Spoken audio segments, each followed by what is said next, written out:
People have been playing with small balls of stone, clay, or marble since ancient Egyptian and Roman times. Today's marbles are actually made of glass and used for industrial tasks as well as games. Glass is not only inexpensive and durable, but also quite beautiful.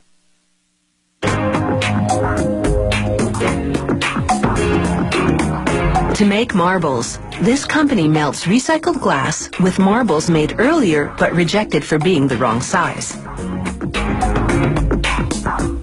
All this goes into a kiln heated to 1,204 degrees Celsius. After 16 hours, they open a door at the bottom of the kiln and the molten glass flows out. A shearing device cuts the stream every half a second, forming segments called slugs that become marbles. To make different sized marbles, they adjust the device to cut at shorter or longer intervals. The slugs slide down chutes, landing between grooves on spinning cast iron rolls. The spinning keeps the slugs from sticking. They'll need 72 hours to cool completely, but their final appearance is already set. That was determined back in the kiln when the airflow drove the heat to melt the glass and mix the colors. These channels separate the good from the bad. Openings along the way weed out the marbles that are too big or too small and collect the ones that are just right.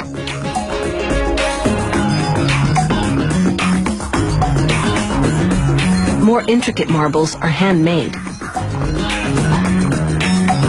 This craftsman first preheats some clear glass in a small oven.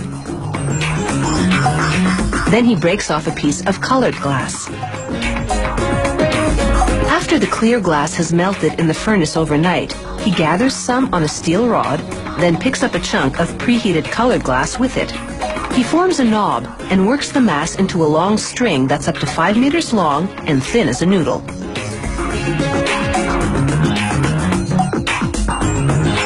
He'll use them in various colors to decorate the clear glass cores of the marbles.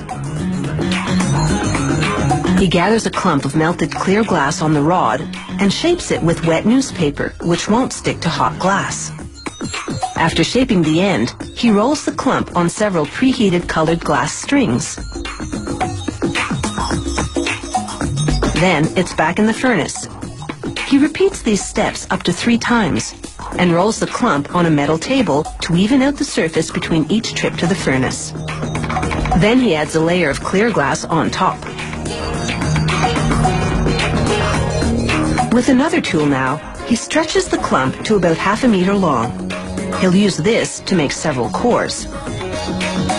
To make the second layer of the core, he rolls a 5 centimeter long segment onto colored glass slivers called ribbons.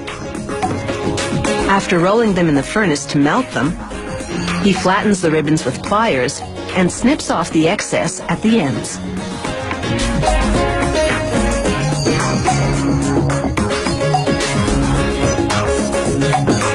He wraps the core and the ribbons in a layer of clear glass, then hand shapes it.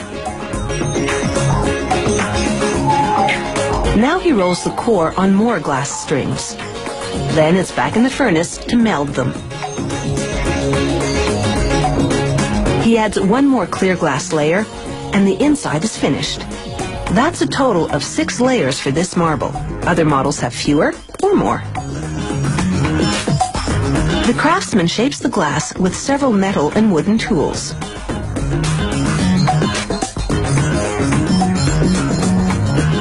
He measures the diameter with metal calipers and gradually sculpts a sphere. He'll make up to 5 marbles from this segment, ranging up to the size of a golf ball. After scoring the glass with a knife, he places